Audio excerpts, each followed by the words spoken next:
Hello and welcome back to Aquablad. This is the World Bosses, and this time we're going against Arboria, and we're using the same deck from the previous episodes. We're using a mono green, which only contains commons and rares. So the Shimmering Grove hosts Arboria. She was old when the world was slightly older. Wow, she must be really old. So let's defeat her. I've already defeated her in this challenge. I've done all the World Bosses, but I'm doing them again. Just to give you guys some tips on the idea of what to expect when you eventually get to the level you need to play against these bosses. Now, Arboria is a spicy boss, to say the least. And I'm going to keep this card. This card's pretty good against her, so I feel like we should keep this. And you'll find out why as I play through the boss. So whenever a creature dies in the Shimmering Grove, it passes its strength onto another creature in its owner's hand. So a bit of a hand buff kind of thing going on here with her. I don't have any creatures to play, but I feel I'll just play a forest. And this time we don't have any lands built for us. And wow, we got some smoke coming out here. She may be old, but you know, being created when the world was old as well, but she hasn't got much time. She wants to get right in there and start rushing us down. And this Deepwood Grizzly is going to show up. So another thing that Arboria does is she heals her wounds, which is a little annoying when you're playing against her. Now, kind of feel like I can just defend here. I don't know. I don't have any teleport in the list. I didn't feel like I needed it. Especially for the next encounters or for the next boss. You know, let's play this like we're being rushed down in a traditional Faeria battle. And we're gonna empower this Living Willow.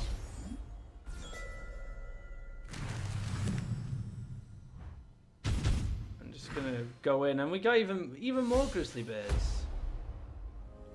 It's a grizzly army. Wood elemental, that should be handy. So now we have enough forest to summon Faeria Golem, which is going to be useful. So both of these can go into him. Yeah, we'll just wait here for now. We don't collect any Faeria, but I'm not too bothered about Faeria right now. Just trying to set up some defense. And now Living Willow can kill the Deepwood Grizzly, but I don't know if you noticed, Faeria Golem became pretty powerful in that situation. Right, we need to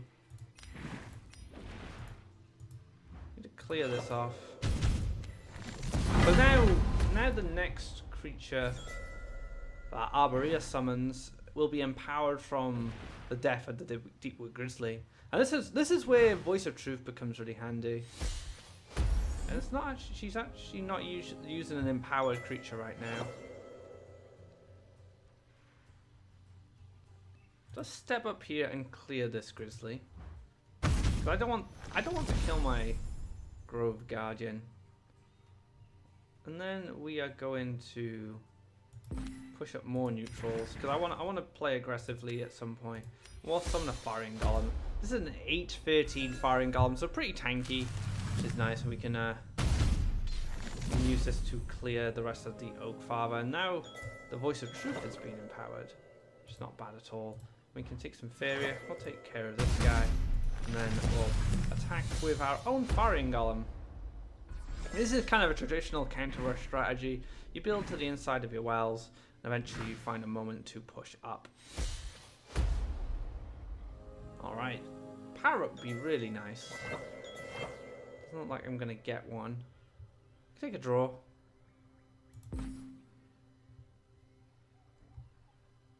I have a power up. I have an Elderwood Embrace, but I want to play Vedran Force. You know what? Yeah, let's Elderwood. Let's clear this. Let's start applying pressure. So how much is this? How much is she gonna heal? By 5. Okay. I expect she heals far more than that, to be honest. So we just take, we'll take one more forest, and then we'll set up Verdant Force. So Verdant Force is going to collect off this well, next turn, and then we can move in and attack. Yes, your wounds heal. You've told us. So I can just trade off of this very nicely. Alright, let's feed this Willow. Eat some Faeria. Maybe we'll find a better threat. Nothing too interesting. We'll trade.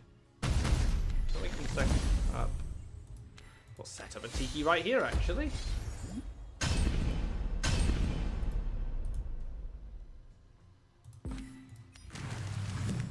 You know what? We'll dash here. Start collecting off this well. It's going to be very difficult for her to overwhelm this sort of power. She only heals by 10. That's a big Ursurus. And this is why we have Voice of Truth. Just to tame cards like this. But it's not going to matter very soon because, well, we have a lot of ways to kill her. Are you just gonna taunt up this turn? Yeah, just take Faeria and pass. Like not much we need to do here. I mean, I'm just using taunts in case she summons something more powerful than this. But we're in a situation now where there needs to be taunt or something to stop these from hitting, and there isn't. So even though I put Voice of Truth in the list to help kind of tone these big creatures down, this is what they're good for, we didn't even need it. So this is a good strategy. Defend at the start, and then eventually push your aggressive lands up, get some big guys up there, and just swing in. And that is it. All you have to be aware of is when your creatures die and her creatures die, creatures in your hand get empowered, and of course there's 10 healing at the start of every turn. So you just need to overwhelm her once you've set up, and eventually you'll take the win. So yeah, that's her covered. So that's going to be it for this episode, and we'll be back with a challenge the next episode. So there's no boss specifically, it's going to be a survival challenge. So until then, take care and enjoy the world bosses.